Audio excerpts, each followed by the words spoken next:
when you bring home the baby for the first time and you like walk into your house, it's astonishing and overwhelming that you are now a family of 3 and this tiny little thing that does nothing is like your responsibility. And I think it's so easy to get caught up in the postpartum hormones that you have and doing everything right for this baby that sometimes it falls by the wayside, and you don't realize that you're in a lot deeper than you think you are, if you will.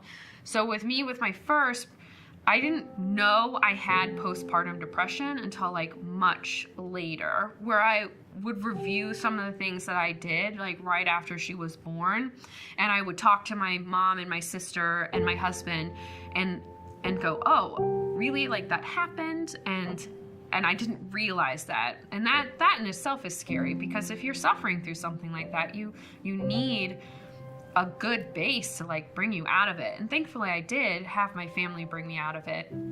But it was more shortly after I brought her home, like I would cry. I would sit on the couch all day and I would hold her and I would just cry. And it wasn't because I was sad that I had a baby and I was confused about why I did this. It was more, she was so beautiful and innocent that I couldn't get over it. So I would just like sit there and cry.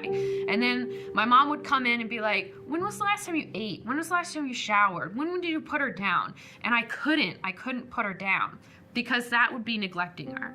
If I put her in that swing while I went and took a shower, if she just slept the whole time, I don't care. That was neglecting her, and I would be a bad mom. If I gave her the pacifier, then I would be a bad mom, and she would forget how to breastfeed. So I would let her nurse on me all day. She would sleep nursing.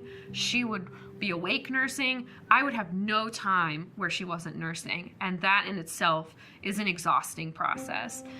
And I would put her in her pack and play to like sleep after like around the nighttime, so I could sit down and then I would just stand staring down the hallway crying, because if she died, if something happened, what if she spit up and she choked on? I'm not there and I'm neglecting her. And I didn't know in the beginning that was what was happening, because you don't see it like that. You just see, okay, I'm just being a mom. That's what's happened. I read this book that told me that. I saw this on the internet.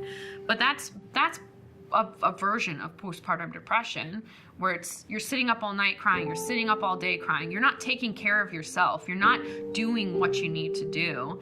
And I think that's where it's really important to have someone to like bring you out of that. My mom would come over and bring me food and force me to eat and hold the baby. My sister would come over and do the same thing. Kenny would tell me if it's okay, you know? So that's really important. And I think that the hospitals are trying to get better about it too.